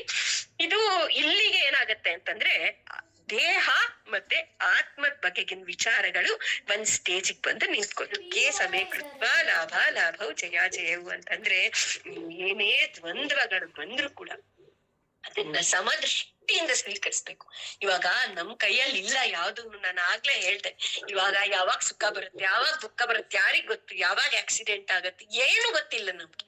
ಏನ್ ಬರುತ್ತೋ ಅದನ್ನ ಹೆಂಗೆ ಸ್ವೀಕರಿಸ್ಬೇಕು ಅಂತಂದ್ರೆ ನಮ್ಮ DVG ಅವರು ತುಂಬಾ ಚೆನ್ನಾಗಿ ಹೇಳ್ತಾರೆ. ಏನು ಅಂತಂತಂದ್ರೆ ಅದನ್ನ ಮುಂದೆ ನಾನು ಹೇಳ್ತೀನಿ, ಇವಾಗ ಇದಿಷ್ಟಕ್ಕೆ ಬಿಡ್ತೀನಿ. ಇದಾದ್ಮೇಲಿಂದ ಭಗವಂತ ಹೇಗೆ ಕೆಲ್ಸನ ಮಾಡ್ಬೇಕು ಅಂತ ಕೇಳ್ತಾರೆ. ಅವಾಗ ಅವ್ನು ಯೋಗದ ರೀತಿಯಲ್ಲಿ ಕೆಲಸ ಮಾಡ್ಬೇಕು. ಇಲ್ಲೊಂದ್ ಸಣ್ಣ ಎಕ್ಸಾಂಪಲ್ ಕೊಡ್ತೀನಿ ನಾನು. ಇವಾಗ ಒಬ್ಬ ಕುಂಬಾರ ಇದ್ದಾನೆ, ಅವನ್ ಕೈಯಲ್ಲಿ ಒಂದ್ ಗುಂಡಿನ ಮಣ್ಣಿನ ಮುದ್ದೆ ಇದೆ, ಚಕ್ರ ತಿರ್ತಾ ಇದೆ. ಕುಂಬಾರ ಏನ್ ಮಾಡ್ತಾನೆ, ತನ್ನ ಕೈಗಳಿಂದ ಹಿಂಗಿಂಗ್ ಅನ್ನೋದಷ್ಟೇ ನಮಗ್ ಕಾಣುತ್ತೆ. ಸುಲಭವಾಗಿ ಒಂದ್ ಒಳ್ಳೆ ಮಡಕೆ ತಯಾರಾಗಿ ಬಂದ್ಬಿಡುತ್ತೆ. ಆದ್ರೆ ಅಕಸ್ಮಾತ್ ನಾವೇ ಹೋಗಿ ಆ ಮಣ್ಣನ್ನ ಹಿಡ್ಕೊಂಡಾಗ ನಮಗ್ ಗೊತ್ತಾಗತ್ತೆ ಎಷ್ಟು ಕಷ್ಟ ಆ ಮಣ್ಣನ್ನ ಹಿಡ್ಕೊಳ್ಳೋದು ಅಂತ. ನಮ್ ಕೈಗೆ ಸಿಕ್ಕೋದೇ ಇಲ್ಲ. ಇದಕ್ಕೆ ಏನಂತಾರೆ, ಕೌಶಲ ಅಂತ ಹೇಳ್ತಾರೆ. ನಾವು ಜೀವನ ಮಾಡುವಾಗೂ ಕೂಡ ಈ ಕೌಶಲನ ನಮ್ಮ ಜೀವನದಲ್ಲಿ ಬೆಳೆಸ್ಕೊಂಡ್ರೆ ನಾವು ಮಾಡುವಂತ ಕೆಲ್ಸ ನಮಗ್ ಸುಲಭ ಆಗುತ್ತೆ. ನಾವು ಮಾಡೋ ಕೆಲ್ಸದಿಂದ ನಮಗೆ ಬೆವರ್ಬಾರ್ದು, ನಮಗೆ ದುಃಖ ಆಗ್ಬಾರ್ದು, ನಮಗೆ ನೋವು ಆಗ್ಬಾರ್ದು, ನಮಗ್ ಸಂತೋಷ ಆಗ್ಬೇಕು. ನಾವು ಕೆಲ್ಸ ಮಾಡಿದ್ದಕ್ಕೆ ನಮ್ಗೆ ಆತ್ಮ ತೃಪ್ತಿ ಸಿಗ್ಬೇಕು. ಆ ರೀತಿ ಮಾಡ್ಬೇಕು. ಆದ್ರಿಂದಾನೆ ಅವನು ಹೇಳ್ತಾನೆ ಯೋಗ ಅನ್ನೋದು ಕರ್ಮ ಕೌಶಲ ಅಂತ ಹೇಳ್ತಾನೆ. ಮತ್ತೆ ಧರ್ಮಕ್ಕಾಗಿ ಕೆಲಸ ಮಾಡಿದಾಗ ಏನು ಭಯ ಪಡ್ಬಾರ್ದು. ಏನಾರು ಆಗ್ಲಿ ಅದ್ರ ಫಲ ಏನೇ ಬರ್ಲಿ ಅದ್ರ ಬಗ್ಗೆ ಯೋಚನೆ ಮಾಡ್ಬಾರ್ದು ಅಂತಾನೆ. ಇನ್ನೊಂದು 41ನೇ ಶ್ಲೋಕದಲ್ಲಿ ಹೇಳ್ತಾನೆ ವ್ಯವಸಾಯಾತ್ಮಿಕ ಬುದ್ಧಿ ಅಂತ. ವ್ಯವಸಾಯಾತ್ಮಿಕ ಬುದ್ಧಿ ಅಂತಂದ್ರೆ ನಮ್ಮ ಗುರಿ ಏನು ಅಂತ ನಾವು ಫಸ್ಟೇ ಡಿಸೈಡ್ ಮಾಡ್ಕೊಂಡ್ಬಿಡ್ಬೇಕು. ಒಂದು ಬಾವಿ ಕೆತ್ತಬೇಕು ಅಂತ ಇಟ್ಕೊಳ್ಳೋಣ, 25 ಅಡಿ ಹೋದ್ರೆ ಬಾವಿ ಸಿಗತ್ತೆ. ನಾನು 25 ಅಡಿ ಕೆತ್ತಬೇಕು ತಾನೆ ಅಂದ್ರೆ 5 ಅಡಿ ಬೇರೆ ಬೇರೆ ಕಡೆ ಒಂದೊಂದ್ ಗುಂಡಿ ತೋಡಿದ್ರೆ ನನಗ್ ನೀರ್ ಸಿಗುತ್ತಾ? ಖಂಡಿತ ಸಿಗಲ್ಲ. ಅದೇ ಒಂದೇ ಕಡೆ ತೋಡ್ಕೊಂತ ಒಳಗಡೆ ಹೋದ್ರೆ ನನಗೆ ನೀರು ಖಂಡಿತ ಸಿಗುತ್ತೆ. ಅದ್ರ ಕಡೆ ನಾವು ಮನಸ್ಸನ್ನ ಕೊಡಬಾರ್ದು. ಹೇಗೆ ಕುದುರೆ ಮೇಲೆ ಕೂತ್ಕೊಂಡ್ರೆ ಸವಾರ ಕುದುರೆನ ಗಟ್ಟಿ ಹಿಡ್ಕೋಬೇಕು, ಅದಲ್ಲಾಡ್ದಂಗೆ ತನಿಗೆ ಯಾವ ಡೈರೆಕ್ಷನ್ ಬೇಕೋ ಆ ಡೈರೆಕ್ಷನ್ ಅಲ್ಲಿ ಕರ್ಕೊಂಡು ಹೋಗ್ಬೇಕು. ಹಂಗೆ ನಾವು ಕೂಡ ನಮ್ಮ ಇಂದ್ರಿಯಗಳನ್ನ ಗಟ್ಟಿಯಾಗಿ ಹಿಡ್ಕೋಬೇಕು, ನಮ್ಮ ಗುರಿ ಕಡೆ ನಾವು ನಡಿಬೇಕು. ಇನ್ನಾದ್ಮೇಲೆ 42, 43 ಮತ್ತೆ 44ನೇ ಶ್ಲೋಕಗಳಲ್ಲಿ ಭಗವಂತ ಕರ್ಮಗಳ ಬಗ್ಗೆ ಹೇಳ್ತಾರೆ. ಅಂತಂದ್ರೆ ಕರ್ಮಕಾಂಡ ಅಂದ್ರೆ ನಮ್ಮಲ್ಲಿ ಸತ್ವಗುಣ ಜಾಗೃತ ಆಗಿರುತ್ತೆ. ಕೆಲವು ಸತಿ ಬಹಳ ಡ್ರೆಸ್ ಮಾಡೋಂಗ್ ಅನ್ಸುತ್ತೆ, ಅದು ಇದು ಹಾಕೋಬೇಕು, ಎಲ್ಲ ಒಡವೆ ನಮ್ ಮೈ ಮೇಲೆ ಹೇರ್ಕೊಂಡ್ಬಿಡ್ಬೇಕು, ತುಂಬಾ ಚೆನ್ನಾಗ್ ಕಾಣಿಸ್ಬೇಕು, ಎಲ್ಲಾರ್ಗಿಂತ ನಾನೇ ಚೆನ್ನಾಗ್ ಕಾಣಿಸ್ಬೇಕು, ನಂದೇ ಎಲ್ಲಾರ್ಗಿಂತ ಚೆನ್ನಾಗಿರ್ಬೇಕು. ಈ ಗುಣ ಇದೆಯಲ್ಲ ಇದು ರಜೋ ಗುಣ ಆಯ್ತಾ. ರಾಜಸ ಗುಣ, ರಾಜರು ಹೆಂಗಿರ್ತಾರೆ ಆ ಬುದ್ಧಿ ಬಂದ್ರೆ ಅದು ರಜೋಗುಣ. ಇನ್ನೊಂದು ಬೇರೆಯವ್ರಿಗೆ ಕೆಟ್ಟದ್ ಮಾಡೋದು. ಅವ್ರು ಅಲ್ಲಿ ಹೋಗ್ತಿರ್ತಾರೆ, ಕುರ್ಚಿ ಎಳದ್ ಬಿಡೋದು, ಬಿಡ್ಲಿ ಅಂತ. ಇದೇನಿದು ತಮೋ ಗುಣ. ಈ 3 ಗುಣ ಇದೆಯಲ್ಲ, ಸತ್ವ ರಜಸ್ಸು ತಮಸ್ಸು, ಇದು 3 ಕೂಡ ನಮ್ಮೊಳಗೆ ಇದೆ. ಅದೇನ್ ಮಾಡುತ್ತೆ ಅಂತಂದ್ರೆ ಈ ಶುದ್ಧವಾಗಿರುವಂತಹ ನಮ್ಮ ಆತ್ಮದಲ್ಲಿ ಆ ಗುಣಗಳ ಸೇರ್ಕೊಂಡಾಗ ವಿಚಲಿತ ಆಗತ್ತೆ. ನಾವು ಬೇರೆ ಬೇರೆ ತರ ಬಿಹೇವಿಯರ್ನ ಮಾಡ್ತೀವಿ. ಇದನ್ನ ಮಾಡ್ಬೇಡ, ನೀನು ಆ ಗುಣಗಳಿಗಿಂತ ಮೇಲೇಳು ಅಂತ ಇಲ್ಲಿ ಭಗವಂತ ಸೂಚಿಸ್ತಾ ಇದ್ದಾನೆ. ಅದನ್ನೇ ನಮಿಗೂ ಕೂಡ ಅದೇ ಹೇಳ್ತಾ ಇದ್ದಾನೆ. ದ್ವಂದ್ವ ರಹಿತನಾಗಿರು, ಲಾಭ ಆಗ್ಲಿ ನಷ್ಟ ಆಗ್ಲಿ ಏನೇ ಆಗ್ಲಿ ಅದನ್ನ ಸಮದೃಷ್ಟಿಯಿಂದ ಸ್ವೀಕರಿಸು ಅಂತ ಹೇಳ್ತಾ ಇದ್ದಾನೆ. ಆಮೇಲೆ ಇನ್ನೊಂದು ಉಪಮೆ ಭಗವಂತನೇ ಕೊಟ್ಟಿದ್ದಾನೆ.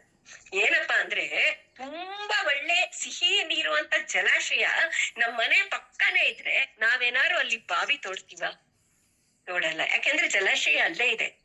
ಯಾರು ಮುಕ್ತಿ ಯೋಗ್ಯರಾಗಿ ಅವರಿಗೆ ಸತ್ಯ ದರ್ಶನ ಆಗಿ ಅವರು ಅಪರೋಕ್ಷ ಜ್ಞಾನಿಗಳಾಗಿದ್ದಾರೆ, ಅವರಿಗೆ ಈ ವೇದ ಅದರಲ್ಲಿ ಇರೋ ಕರ್ಮಕಾಂಡ ಅದ್ಯಾವ್ದು ಬೇಕಾಗಿಲ್ಲ. ಯಾಕಂದ್ರೆ ಇದು ವೇದ ಒಂದು ಮಾರ್ಗ, ಇದು ನಾವ್ ಯಾವ ಕಡೆ ಹೋಗ್ಬೇಕು ಅಂತ ತೋರ್ಸತ್ತೆ.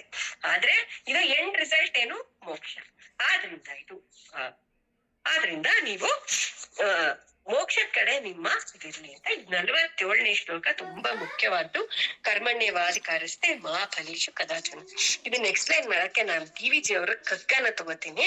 ಅವ್ರು ಹೇಳ್ತಾರೆ, ಇರುವ ಕೆಲಸವ ಮಾಡು ಕಿರಿದೆನದೆ ಮನವಿಟ್ಟು ದೊರೆತುದ ಫಸಾದವೆಂದುಣ್ಣು ಕೊಣಗಿಡದೆ ಧರಿಸು ಲೋಕದ ಭರವ ಪರಮಾರ್ಥವನ್ನು ಬಿಡದೆ ಹರಡು ಕರೆ ಬರಲಳದೆ ಮಂಕುತಿಮ್ಮ. ಇದ್ರಲ್ಲಿ ಅಷ್ಟು ಸಾರನ್ನು ತುಂಬಿಟ್ಟಿದ್ದಾರೆ. ನಮ್ ಕೆಲ್ಸ ಏನೋ ಅದನ್ ಮಾಡ್ಬೇಕು. ಹೇಗ್ ಮಾಡ್ಬೇಕು? ಮನವಿಟ್ಟು ಮಾಡ್ಬೇಕು. ಆಮೇಲೆ ನಾವು ಲೋಕದಲ್ಲಿ ನಮಗೆ ಏನ್ ಡ್ಯೂಟಿ ಕೊಟ್ಟಿದ್ದಾರೆ, ಲೋಕದ ಭರವನ್ನು ನಾವು ಧರಿಸ್ಬೇಕು. ಆಮೇಲೆ ಪರಮಾತ್ಮನ ನಾವು ಬಿಡ್ಬಾರ್ದು. ಇಲ್ಲಿ ನಾನು ಇನ್ನೊಂದು ವಿಷಯ ನಾನು ಹೇಳ್ಬೇಕು ಅಂತಿದ್ದೆ, ಧರ್ಮದ ಬಗ್ಗೆ ಹೇಳ್ಬೇಕು ಅಂತಿದ್ದೆ. ಧರ್ಮ ಅಂದ್ರೆ ಏನು ಅಂತ ನಮ್ಮ ಶಂಕರಾಚಾರ್ಯರು ಹೇಳಿದ್ದಾರೆ. ಯಾವ ವ್ಯವಸ್ಥೆಯಿಂದ ಲೋಕದಲ್ಲಿ ಒಳ್ಳೆಯ ಸ್ಥಿತಿ ಸಾಧನೆ ಆಗುತ್ತದೆಯೋ, ಜೀವಿಗಳಿಗೆ ಯೋಗಕ್ಷೇಮವೋ, ಪರದಲ್ಲಿ ಸದ್ಗತಿಯೋ, ಅದು ಧರ್ಮ ಅಂತ ಹೇಳ್ತಾರೆ. ಈ ಧರ್ಮಾಚರಣೆಯಿಂದ ಏನಾಗತ್ತೆ ಅನ್ನೋದು ಒಂದು ವಿಚಾರ ನಾನು ಹೇಳ್ಬೇಕು ಅಂತಿದ್ದೆ, ಅದೊಂದು ಹೇಳ್ಬಿಡ್ತೀನಿ. ಏನಂದ್ರೆ ನಮ್ಮ ದೇಹದೊಳಗೆ ಒಂದು ಜೀವಾತ್ಮ ಇದೆ, ಒಂದು ಪರಮಾತ್ಮ ಇದೆ. ಆಗ್ಲೇ ನಾನು ಹೇಳ್ದೆ, ರಥ ಇದೆ, ಅರ್ಜುನ ಇದ್ದಾನೆ, ಕೃಷ್ಣ ಇದ್ದಾನೆ, ಆಯ್ತಾ? ಈ ದೇಹ ಇದೆಯಲ್ಲ, ಈ ದೇಹದಲ್ಲಿರುವಂತ ಸತ್ವ ರಜಸ್ ತಮೋ ಗುಣಗಳಿಂದ ಏನಾಗತ್ತೆ, ದುಃಖ ನೋವು ಎಲ್ಲ ಬರ್ತಾ ಇರತ್ತೆ. ಈ ಜೀವ ದೇಹದ ಹತ್ರ ಇರುವಾಗ ಏನಾಗತ್ತೆ, ಅವನಿಗೆ ಈ ನೋವುಗಳೆಲ್ಲ ಬರ್ತಾ ಇರುತ್ತೆ. ಆದ್ರೆ ಅಲ್ಲೇ ಪಕ್ಕ ಭಗವಂತ ಇದ್ರು, ಅದ್ರ ಮಧ್ಯದಲ್ಲಿ 2 ಕರ್ಟನ್ ಇದೆ, ಆಯ್ತಾ? ಇದಕ್ಕೆ ಏನಂತ ಕರೀತಾರೆ ಅಂದ್ರೆ ಪ್ರಾಪಂಚಿಕ ಪೊರೆಗಳು ಅಂತ ಕರೀತಾರೆ. ಹರಿಕಥಾಮೃತ ಸಾರದಲ್ಲಿ ಇದಕ್ಕೆ ಜೀವಾಚ್ಛಾದಕ ಮತ್ತೆ ಪರಮಾಚ್ಛಾದಕ ಪರದೆಗಳು ಅಂತ ಹೇಳ್ತಾರೆ. ನಾವು ಧ್ಯಾನ ಮತ್ತೆ ಆಧ್ಯಾತ್ಮಿಕ ಸಾಧನೆ ಮಾಡಿದಾಗ ಜೀವಾಚ್ಛಾದಕ ಪರದೆ ಹೋಗುತ್ತೆ, ಆದ್ರೆ ಪರಮಾಚ್ಛಾದಕ ಪರದೆನ ಭಗವಂತನೇ ಕೊಡುವುದಾಗ ಏನಾಗತ್ತೆ, ಜೀವ ಪರಮಾತ್ಮನ ಹತ್ರ ಹೋಗ್ತಾನೆ. ಅಲ್ಲೇನಿದೆ ಅಂದ್ರೆ ಪೂರ್ಣ ಆನಂದ ಇದೆ. ಈ ಆನಂದ ಆ ಜೀವಕ್ ಸಿಗತ್ತೆ. ಇಲ್ಲಿ ಏನ್ ಹೇಳ್ತಾರೆ ಅಂದ್ರೆ, ನಾವು ಧರ್ಮಾಚರಣೆಯನ್ನ ಕರೆಕ್ಟ್ ಆಗಿ ಮಾಡಿದ್ರೆ, ನಮ್ಮ ಸ್ವಧರ್ಮಾಚರಣೆಯಿಂದ, ಅದು ಅಧಿಧರ್ಮ. ಅಧಿಧರ್ಮ ಅಂದ್ರೆ ಏನ್ ಗೊತ್ತಾ? ಯಾವ ಫಲಾಪೇಕ್ಷೆ ಇಲ್ದೆ ನಾವ್ ಏನ್ ಕೆಲಸ ಮಾಡ್ತೀವಿ ಅದು ಅಧಿಧರ್ಮ ಅಂತ ಕೃಷ್ಣ ಹೇಳ್ತಾನೆ. ಇದನ್ನ ನಾವು ಮಾಡ್ದಾಗ ಏನಾಗುತ್ತೆ ಅಂದ್ರೆ, ಈ ಪರದೆಗಳು 2 ಹೋಗಿ ಆ ಭಗವಂತನ ಹತ್ರ ಜೀವ ಹೋಗತ್ತೆ. ಅವನಿಗೆ ಮತ್ತೆ ದೇಹಕ್ಕೆ ಒಂದು ಪರದೆ ಬರುತ್ತೆ. ದೇಹದ ಆಸೆಗಳು, ಇಂದ್ರಿಯಗಳ ಸೆಳೆತಗಳು ಎಲ್ಲದ್ರಿಂದ ಅವನು ಬೇರೆ ಆಗ್ತಾನೆ. ಇದು ಒಂದು ತುಂಬಾ ಮುಖ್ಯವಾದದ್ದು. ಇದನ್ನ ನಾವೆಲ್ಲರೂ ಜ್ಞಾಪಕಬೇಕು. ಇನ್ನೊಂದೇನಂದ್ರೆ, ಒಂದು ಮಾಯಾ ಜಾಲ ಇದೆ, ಅದೇ ನಮಗೆ ಭ್ರಾಂತಿ ಅಂತ ಬರುತ್ತೆ. ಇವಾಗ ಇಷ್ಟು ಡಿಸ್ಕಸ್ ಮಾಡ್ತಿದೀವಿ ನಾವು ಭಗವದ್ಗೀತೆ ಬಗ್ಗೆ. ಇದು ಮುಗಿದಿದ ತಕ್ಷಣ ಏನಾಗತ್ತೆ, ನಮ್ ಮನೆ, ನಮ್ ಮಗು, ನಮ್ ಸಂಸಾರ, ಇದಕ್ಕೆ ನಾವು ಸೆಳೆದ್ಕೊಂಡ್ಬಿಡ್ತೀವಿ. ಯಾತಕ್ಕೆ ಅಂತಂದ್ರೆ, ಆ ಮಾಯಾ ಪರದೆ, ಮಾಯಾ ಜಾಲ ಇದೆಯಲ್ಲ, ಅದಷ್ಟು ಸ್ಟ್ರಾಂಗ್ ಆಗಿದೆ. ನಮ್ಮನ್ನ ಅದರಿಂದ ಹುಟ್ಟಿರುವಂತಹ ವಿಷಯ ಸುಖಗಳ ಕಡೆ ನಾವು ನಂಬ್ಕೋತೀವಿ, ಆದ್ರೆ ಒಳಗಿರುವಂತ ಪರಮಾತ್ಮನ ಕಡೆ ನಾವು ಹೋಗೋದೇ ಇಲ್ಲ. ಆದ್ರಿಂದ ನೀನು ಯೋಗದಂತೆ ಕೆಲಸವನ್ನ ಮಾಡು. ಮತ್ತೆ ಬುದ್ಧಿ ಯೋಗವನ್ನ ಹೇಳ್ತಾನೆ. ಬುದ್ಧಿ ಯೋಗ ಏನು ಅಂತಂದ್ರೆ ಸ್ವಾರ್ಥವಿಲ್ಲದ ಕೆಲಸ ಮಾಡೋದು. ಇಲ್ಲಿ ಒಂದು ಏನಪ್ಪಾ ಅಂತಂದ್ರೆ, ಕರ್ಮ ಕಾಂಡದ ಬಗ್ಗೆ ಒಂದ್ ಸ್ವಲ್ಪ ಹೇಳ್ತೀನಿ. ಏನಪ್ಪಾ ಅಂದ್ರೆ, ನಾವು ಮಾಡುವಂತ ಕರ್ಮಗಳಿಂದ ನಮಗೆ ಹುಟ್ಟು ಸಾವು, ಹುಟ್ಟು ಸಾವು, ಹುಟ್ಟು ಸಾವು ಆಗುವಂತ ಒಂದು ಸಂಸಾರ ಚಕ್ರದಲ್ಲಿ ನಾವು ಸಿಕ್ಕಾಕೊಂಡಿದೀವಿ. ಈ ಸಂಸಾರ ಚಕ್ರಕ್ಕೆ ಏನು ಸಾಧನೆ ಅಂದ್ರೆ, ನಾವ್ ಏನ್ ಕೆಲಸ ಮಾಡ್ತೀವಲ್ಲ, ಆ ಕೆಲ್ಸದಿಂದ ಐದರ್ ಪಾಪ ಬರುತ್ತೆ ಅಥವಾ ಪುಣ್ಯ ಬರುತ್ತೆ. ಪಾಪನಾರು ಬರ್ಲಿ, ಪುಣ್ಯನಾರು ಬರ್ಲಿ, ಅದನ್ನ ಅನುಭವಿಸಕ್ಕೆ ಮತ್ತೆ ನಾವ್ ಇನ್ನೊಂದ್ ಜನ್ಮ ಎತ್ಬೇಕು. ಈ ಪಾಪ ಪುಣ್ಯ ಕಲೆಕ್ಟ್ ಆಗ್ಬಾರ್ದು ನಮ್ ಒಳಗೆ. ಅಂದ್ರೆ ಏನ್ ಮಾಡ್ಬೇಕು ಅಂದ್ರೆ, ಅದನ್ನ ಬಂದಿದ ತಕ್ಷಣ ಅದನ್ನ ಪರಮಾತ್ಮನ ಪಾದಕ್ಕೆ ಸಮರ್ಪಣೆ ಮಾಡ್ಬೇಕು. ಅಂದ್ರೆ ಸಮರ್ಪಣಾ ಬುದ್ಧಿಯಿಂದ ಮಾಡ್ಬೇಕು, ಫಲಾಪೇಕ್ಷೆ ಇಲ್ಲ. ಕರೆಕ್ಟ್. ಸೆಕೆಂಡು, ಆ ಫಲ ಬಂದೇ ಬರುತ್ತೆ. ಆ ಬಂದಿದ್ದನ್ನ ಭಗವಂತನಿಗೆ ಸಮರ್ಪಣೆ ಮಾಡ್ಬೇಕು. ಯಾವ್ದಕ್ಕೂ ನಮ್ ಹೆಸರನ್ನ ಜೋಡಿಸ್ಕೋಬಾರ್ದು. ನಾನ್ ಅದ್ ಮಾಡ್ದೆ, ನಾನ್ ಇದ್ ಮಾಡ್ದೆ, ನಾನ್ ಅದ್ ಮಾಡ್ದೆ ಅಂತಂದ್ರೆ ಏನಾಗುತ್ತೆ, ಆ ಫಲ ನಮ್ ಜೊತೆ ಅಂಟ್ಕೊಳತ್ತೆ. ಅವಾಗ ಅದನ್ನ ಅನುಭವಿಸಕ್ಕೆ ಮತ್ತೆ ಮತ್ತೆ ಹುಟ್ತಾನೆ ಇರ್ಬೇಕು. ಆದ್ರಿಂದ ಏನ್ ಹೇಳ್ತಾನೆ ಪರಮಾತ್ಮ ಅಂದ್ರೆ, ನೀನು ಫಲ ತ್ಯಾಗ ಮಾಡಿ ಜನ್ಮವಿಲ್ಲದ, ಜನ್ಮದಿಂದ ಬಿಡುಗಡೆಯನ್ನ ಹೊಂದು, ಈ ಭ್ರಮೆ ಅನ್ನುವಂತ ಅರಣ್ಯದಿಂದ ನೀನು ಹೊರಗಡೆ ಬಾ ಅಂತ ಹೇಳ್ತಾನೆ. ಇಲ್ಲಿ ಏನಾಯ್ತು ಅಂತಂದ್ರೆ, 54ನೇ ಶ್ಲೋಕಕ್ಕೆ ಬಂದ್ವಿ ನಾವು. 54ನೇ ಶ್ಲೋಕದಲ್ಲಿ ಅವನ್ನ ಕೇಳ್ತಾನೆ, ಈ ಸ್ಥಿತಪ್ರಜ್ಞ ಅಂದ್ರೆ ಯಾರು ಅಂತ ಕೇಳ್ತಾನೆ. ಅವಾಗ ಪರಮಾತ್ಮ ಹೇಳ್ತಾನೆ, ಯಾರು ಎಲ್ಲ ಆಸೆಗಳನ್ನೂ ಬಿಟ್ಟು ತನ್ನ ಆತ್ಮದಲ್ಲೇ ದೃಷ್ಟಿ, ಅಂದ್ರೆ ಅವ್ನು ಯಾವಾಗ್ಲೂ ಸಂತೋಷವಾಗಿರ್ತಾನೆ. ಅವನಿಗೆ ಬೇರೆ ಪದಾರ್ಥ ಬೇಡ. ಇವಾಗ ನನಗೊಂದ್ ನೆಕ್ಲೆಸ್ ಸಿಕ್ಕರೆ ನನಗ್ ಸಂತೋಷ, ಅಂದ್ರೆ ಆ ನೆಕ್ಲೆಸ್ ಸಿಕ್ಲಿಲ್ಲ ಅಂದ್ರೆ ನನಗ್ ದುಃಖ ಆಗೋಗ್ಬಿಡುತ್ತೆ.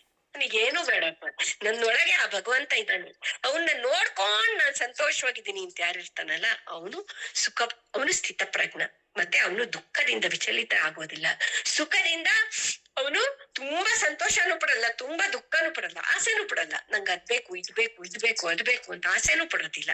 ವ್ಯಾಮೋಹ ಇರಲ್ಲ ಅವನಿಗೆ, ಭಯ ಇರಲ್ಲ, ರೋಷ ಇರಲ್ಲ. ಅವನು ಸಹಿಸ್ಕೋತಾನೆ, ಏನ್ ಬಂದ್ರು ಸಹಿಸ್ಕೋತಾನೆ. ಇದನ್ನ ಅವನು ಏನಂತ ಕರೀತಾರೆ, ಸ್ಥಿತಪ್ರಜ್ಞ ಅಂತ ಕರೀತಾರೆ. ಹೆಂಗೆ ಅವನು ಇಂದ್ರಿಯಗಳನ್ನ ನಾವು ಹೆಂಗ್ ಕಂಟ್ರೋಲ್ ಮಾಡ್ಬೇಕು ಅಂತ ಕೃಷ್ಣನೇ ಉಪಮೆ ಕೊಡ್ತಾನೆ. ಆಮೆ ಏನ್ ಮಾಡತ್ತೆ, ಪ್ರಿಡೇಟರ್ ಬಂದಿದ ತಕ್ಷಣ ತನ್ನ ಅಂಗಾಂಗಗಳನ್ನೆಲ್ಲ ಶೆಲ್ ಒಳಗೆ ಎಳ್ಕೊಂಡ್ಬಿಡುತ್ತೆ. ಹಾಗೆ ನಮ್ ಇಂದ್ರಿಯಗಳನ್ನ ಅವನು ಸ್ಥಿತಪ್ರಜ್ಞನಾದವನು ತನ್ನೊಳಗೆ ತಾನು ಎಳ್ಕೊಂಡ್ಬಿಡ್ತಾನೆ. ಯಾವ್ದಕ್ಕೂ ವಿಚಲಿತ ಆಗೋದೇ ಇಲ್ಲ. ಆಮೇಲೆ ಆಹಾರ ವಿಹಾರ ಮಿತವಾಗಿರುತ್ತೆ, ವಿಷಯಗಳಿಂದ ದೂರ ಇರ್ತಾನೆ. ಆಮೇಲೆ ಅವನಿಗೆ ಕಂಟ್ರೋಲ್ ಮಾಡಕ್ಕಾಗತ್ತೆ, ಯಾವಾಗ್ಲೂ ಸ್ಥಿರವಾಗಿ ನಿಲ್ಸಕ್ಕಾಗತ್ತೆ. ಅವನ ಮನಸ್ಸು ಯಾವಾಗ್ಲೂ ಪ್ರಸನ್ನವಾಗಿರುತ್ತೆ. ಯಾವಾಗ ಮನಸ್ಸು ಪ್ರಸನ್ನವಾಗಿರುತ್ತೆ, ಬುದ್ಧಿ ಸ್ಥಿಮಿತವಾಗಿರುತ್ತೆ, ಅದನ್ನ ಸ್ಥಿತಪ್ರಜ್ಞತ್ವ ಅಂತ ಕರೀತಾರೆ.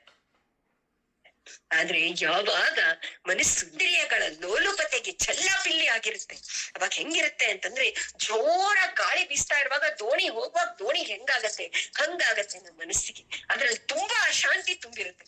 ಅದ್ರೊಳಗೆ ಯಾವ ಏಕಾಗ್ರತೆನೂ ಮಾಡಕ್ಕಾಗಲ್ಲ, ಮನಸ್ಸು ನಿಲ್ಸಕ್ಕಾಗಲ್ಲ, ಧ್ಯಾನ ಮಾಡಕ್ಕಾಗಲ್ಲ, ಏನು ಮಾಡಕ್ಕಾಗಲ್ಲ. ಇನ್ನೊಂದು ತುಂಬಾ ಇಂಪಾರ್ಟೆಂಟ್ ವಿಷಯ ಅಂದ್ರೆ ಈ ಸ್ಥಿತಪ್ರಜ್ಞ ಹೆಂಗಿರ್ತಾನೆ ಅಂದ್ರೆ ಅವನಿಗೆ ಎಲ್ಲ ಲೋಕದ ಜನಕ್ಕೆಲ್ಲ ಯಾವ್ದ್ರಲ್ಲಿ ಆಸೆ ಇರುತ್ತೆ, ಅದ್ರಲ್ಲಿ ಅವನಿಗೆ ಆಸೆ ಇರಲ್ಲ. ಎಲ್ಲಾರು ನಿದ್ದೆ ಮಾಡ್ತಿರುವಾಗ ಅವನು ಎದ್ದಿರ್ತಾನೆ, ಇವನ್ ಎದ್ದಿರುವಾಗ ಎಲ್ಲಾರು ನಿದ್ದೆ ಮಾಡ್ತಿರ್ತಾರೆ. ಫಾರ್ ಎಕ್ಸಾಂಪಲ್ ಏನಂದ್ರೆ ಒಂದು ಬ್ಯೂಟಿಫುಲ್ ಮಸಾಲಾ ಮೂವಿ ಇರುತ್ತೆ, ಅದನ್ನ ನೋಡ್ಬೇಕು ಅಂದ್ರೆ ಆಲ್ಮೋಸ್ಟ್ 100 ಜನ ಇದ್ರೆ ಅದ್ರಲ್ಲಿ 95 ಜನ ಆ ಪಿಕ್ಚರ್ ಹೋಗ್ತಾರೆ. ಆ ಮಸಾಲಾ ಎಲ್ಲ ನೋಡಿ ತುಂಬಾ ಖುಷಿ ಪಡ್ತಾರೆ. ಆದ್ರೆ ಈ ಸ್ಥಿತಪ್ರಜ್ಞರು ಇರ್ತಾರಲ್ಲ ಅವ್ರಿಗೆ ಅದನ್ನ ನೋಡಕ್ ಆಗಲ್ಲ, ಅಲ್ಲೇ ಚಿಕ್ಕುಡಿಯುತ್ತೆ ಅದನ್ನ ನೋಡಕ್ಕೆ. ಆದ್ರೆ ಏನಾರು ಇವಾಗ ಅಕಸ್ಮಾತ್ ಈ ತರ ಆತ್ಮ ವಿಚಾರ ಒಂದು ನಡೀತಾ ಇದೆ ಅಂತಂತಂದ್ರೆ ಸ್ಥಿತಪ್ರಜ್ಞನಾದವನು ಇದ್ರ ಆಸಕ್ತಿಯಿಂದ ಬರ್ತಾನೆ. ಲೋಕದ ಜನ ಎಲ್ಲ ಒಂದ್ 5 ನಿಮಿಷ ಕೇಳೋಷ್ಟೊತ್ತಿಗೆ ನಿದ್ದೆ ಬಂದ್ಬಿಡತ್ತೆ ಅವ್ರಿಗೆ. ಆದ್ರಿಂದ ಈ ತರ ಅವರು ಸ್ಥಿತಪ್ರಜ್ಞನ ವಿಚಾರವನ್ನೆಲ್ಲ ಹೇಳ್ಬಿಟ್ಟು ಆಮೇಲಿಂದ ಭಗವಂತ ಒಂದು ಚಾರ್ಟ್ ಕೊಡ್ತಾನೆ. ನಾನು ಇರುತ್ತೆ ಅದ್ 2 ಇರುತ್ತೆ ಅಂತ. ಕರ್ಮ ಫಲಗಳು ಸಂಚಿತ, ಆಗಾಮಿ, ಪ್ರಾರಬ್ಧ ಅಂತ 3 ಇರುತ್ತೆ.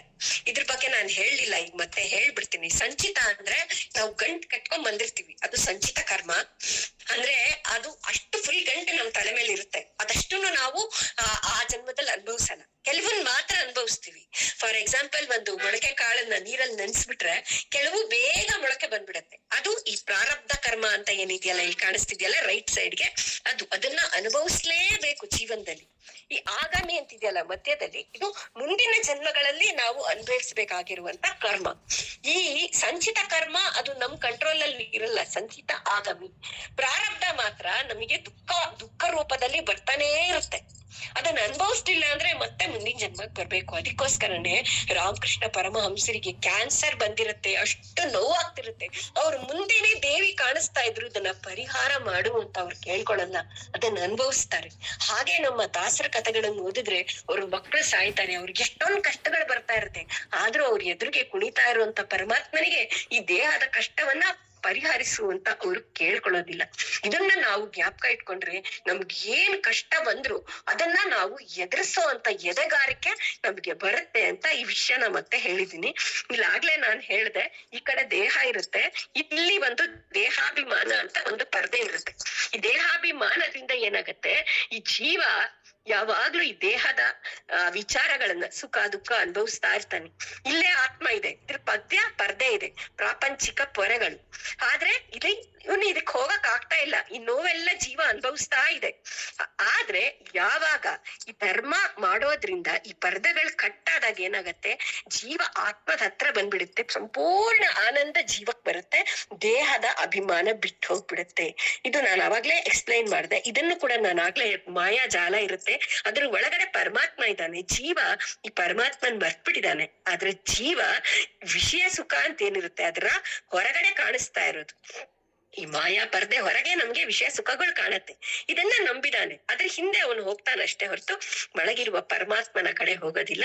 ಇದು ಏನಂತಂದ್ರೆ ನಮ್ದು ಒಂದು ಈ ನೆಟ್ ಅಮೌಂಟ್ ಯಾವಾಗ್ಲೂ 0 ಇರ್ಬೇಕು. ಈಗ ಪಾಪ ಮಾಡಿದ ತಕ್ಷಣ ಏನಾಗತ್ತೆ, ಅದರಿಂದ ದುಃಖ ಬರುತ್ತೆ. ಪುಣ್ಯ ಮಾಡಿದ ತಕ್ಷಣ ಏನಾಗತ್ತೆ, ಅದರಿಂದ ಸುಖ ಬರುತ್ತೆ. ಆದ್ರೆ ಇದೆರಡನ್ನು ನಾವು ಭಗವಂತನಿಗೆ ಸಮರ್ಪಣೆ ಮಾಡ್ಬಿಟ್ರೆ ನೆಟ್ ಅಮೌಂಟ್ 0 ಆಗತ್ತೆ, ನಾವು ಬಿಡುಗಡೆ ಹೊಂಡ್ತೀವಿ. ಮತ್ತೆ ಇದು ಲಾಸ್ಟ್. ಇದಕ್ಕಿಂತ ಮುಂಚೆ ಇನ್ನೊಂದಿದೆ, ಇದು ಏನಂದ್ರೆ ಈ ವಿಷಯ ಚಿಂತನೆ ಅಂತ ಅಂದ್ಬಿಟ್ಟು ಯಾವ್ದ್ರ ಬಗ್ಗೆನಾರು ಇರ್ಬೋದು. ಈಗ ಕಣ್ಣು, ಮೂಗು, ಬಾಯಿ, ಸ್ಪರ್ಶ, ಶಬ್ದ ಎಲ್ಲವೂ ನಮ್ನ ಕೆಣಕ್ತಾ ಆಗ್ತಾ ಇರುತ್ತೆ. ಒಂದ್ ಬ್ಯೂಟಿಫುಲ್ ನೆಕ್ಲೆಸ್ ಇರ್ಬೋದು, ರಾಣಿ ಹಾಕೊಂಡಿರೋದು, ಅಥವಾ ಒಂದು ಘಮ ಘಮ ಘಮ ವಾಸನೆ ಇರ್ಬೋದು. ಅದು ನೋಡಿದ ತಕ್ಷಣ ಬಾ ಹೋಗಿ ತಿನ್ಬಿಡೋಣ ಅಂತ ಏನಾಗತ್ತೆ, ನಾವು ರೋಡಲ್ಲಿ ಹೋಗುವಾಗ ಇದಾಗತ್ತೆ ನಮ್ಗೆ. ಮತ್ತೆ ಬಾಯಿಂದ, ಮತ್ತೆ ಸ್ಪರ್ಶ, ಏನೋ ಮುಟ್ಬೇಕು, ಅದನ್ನ ತೊಟ್ಕೋಬೇಕು, ಅದನ್ನ ಉಟ್ಕೋಬೇಕು ಅನ್ನೋ ಆಸೆ. ಮತ್ತೆ ಶಬ್ದದಿಂದ ಅದು ಇದು ಕೇಳಿಸ್ತಿರುತ್ತೆ, ನಾವು ಅದನ್ನ ಅನುಭವಿಸ್ಬೇಕಪ್ಪ ಅಂತ ನೋಡ್ಬೇಕಂತ. ಅದ್ರ ಬಗ್ಗೆ ನಾವು ಯೋಚನೆ ಮಾಡಿದ್ರೆ, ವಿಷಯ ಚಿಂತನೆ ಮಾಡೋದು ಅಂದ್ರೆ ಅದನ್ನ ನೋಡಿ ಹೌದಾ ಹಿಂಗಿದೆ ಅಂತ ಬಿಟ್ಬಿಡೋದಲ್ಲ, ಅದನ್ನೇ ಮತ್ತೆ ಮತ್ತೆ ಯೋಚನೆ ಮಾಡೋದು.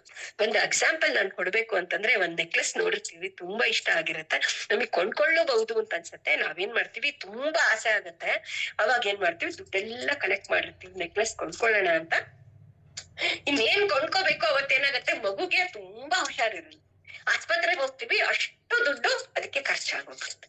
ನಾವು ಖರ್ಚು ಮಾಡಿದ್ವಿ, ಮಗು ಮೇಲೆ ತುಂಬಾ ಪ್ರೀತಿ, ಆದ್ರೆ ಏನಾಗುತ್ತೆ, ಸಬ್ ಕಾನ್ಶಿಯಸ್ ಮೈಂಡ್ ಅಲ್ಲಿ ಅದ್ ನಂಗೆ ಸಿಕ್ಲಿಲ್ಲ ಅನ್ಸ್ತಾ ಇರುವಾಗ ಏನಾಗತ್ತೆ, ಮನಸ್ಸು ವಿಚಲಿತ ಆಗುತ್ತೆ. ಆ ಮಗು ಬಂದು ಅಮ್ಮ ಅಮ್ಮ ಅಂತ ಏನೋ ಮಾಡಕ್ ಹೋದ, ಏಯ್ ಅಂತ ಒಂದ್ ತಪ್ಪ ಅಂತ ಅವ್ನ್ ಕೆನ್ನೆ ಮೇಲೆ ಬೀಳುತ್ತೆ. ಆ ಕೆನ್ನೆ ಮೇಲೆ ಬಿತ್ತಲ್ಲ ಏಟು, ಅದ್ ಯಾತಕ್ ಬಿತ್ತಿತ್ತು ಅಂದ್ರೆ ಈ ಬುದ್ಧಿ ನಾಶ ಆಗೋಗ್ಬಿಡತ್ತೆ. ಆಸೆ ಏನ್ ಮಾಡತ್ತೆ, ಈಡೇರ್ದಿದ್ದಾಗ ಕೋಪ ಬರುತ್ತೆ, ಕೋಪದಿಂದ ಭ್ರಮೆ ಹುಟ್ಟಿಸತ್ತೆ, ಭ್ರಮೆಯಿಂದ ಏನಾಗತ್ತೆ, ನಮ್ಗೆ ನೆನಪಿನ ಶಕ್ತಿನೇ ಹೊಟ್ಟೋಗ್ಬಿಡತ್ತೆ. ಅವಾಗ ಏನಾಗತ್ತೆ, ನಮ್ಮ ಬುದ್ಧಿ ನಾಶ ಆಗತ್ತೆ. ಆದ್ರೆ ಈ ವಿಷಯ ಚಿಂತನೆ ನಾವು ಮಾಡದೆ ಬಿಟ್ರೆ ಏನಾಗತ್ತೆ, ಆಸೆ ಬರಲ್ಲ, ಮನಸ್ಸು ಏಕಾಗ್ರ ಸ್ಥಿತಿಗೆ ಹೋಗತ್ತೆ. ಅವಾಗ ಅಲ್ಲಿ ಭಗವಂತನ ಧ್ಯಾನ ಆಗತ್ತೆ. ಯಾವಾಗ ನಾವು ನಮ್ಮ ಮನಸ್ಸಿನಲ್ಲಿರುವಂತಹ ಕಾಮನೆಗಳು, ಅಹಂಕಾರ, ಮಮಕಾರ ಇದು ಮೂರನ್ನು ಸಂಪೂರ್ಣವಾಗಿ ತೆಗೆದುಬಿಡ್ತೀವೋ ಆವಾಗ ನಮ್ಮ ಮನಸ್ಸು ಒಂದು ಸ್ಥಿತಿಗೆ ಬರುತ್ತೆ. ಅದಕ್ಕೆ ಶಾಂತಿ ಅಂತ ಕರೀತಾರೆ. ಶಮ್ ಅಂದರೆ ಆನಂದ, ಅಂತ ಅಂದರೆ ಅದರ ಎಂಡ್, ಆನಂದದ ಅತ್ಯಂತ ತುದಿ ಅದೇ ಶಾಂತಿ. ಇದನ್ನು ನಾವು ಬ್ರಾಹ್ಮಿ ಸ್ಥಿತಿ ಅಂತ ಹೇಳ್ತೀವಿ. ಅದನ್ನೇ 71ನೇ ಶ್ಲೋಕದಲ್ಲಿ 2ನೇ ಅಧ್ಯಾಯದಲ್ಲಿ ಭಗವಂತ ಹೇಳ್ತಿದ್ದಾನೆ, ನಿನ್ನ ಕಾಮನೆ, ಅಹಂಕಾರ ಮತ್ತು ಮಮಕಾರನ ಬಿಟ್ಟು ಈ ಶಾಂತಿಯನ್ನು ಪಡಿ, ಅದೇ ನಿನ್ನ ಜೀವನದ ಉದ್ದೇಶ. ಅದನ್ನು ಪಡೆದುಕೊಳ್ಳೋದಕ್ಕೋಸ್ಕರ ನೀನು ಸ್ವಧರ್ಮವನ್ನು ಆಚರಣೆ ಮಾಡು, ನಿಷ್ಕಾಮ ಕರ್ಮವನ್ನು ಮಾಡು, ಆದ್ದರಿಂದ ನೀನು ಯುದ್ಧ ಮಾಡು ಅಂತ ಹೇಳ್ತಾ ಇದ್ದಾನೆ ಅನ್ನೋದಕ್ಕೆ ಅಲ್ಲಿಗೆ 2ನೇ ಅಧ್ಯಾಯ ಸಂಪೂರ್ಣ ಆಗುತ್ತೆ. ಇದನ್ನೆಲ್ಲ ಕೇಳಿದಂತಹ ಪ್ರತಿಯೊಬ್ಬರಿಗೂ ಕೂಡ ಹೃತ್ಪೂರ್ವಕವಾದ ಧನ್ಯವಾದಗಳನ್ನು ಅರ್ಪಿಸ್ತಾ ಇದ್ದೀನಿ. ನಮಸ್ಕಾರಗಳು.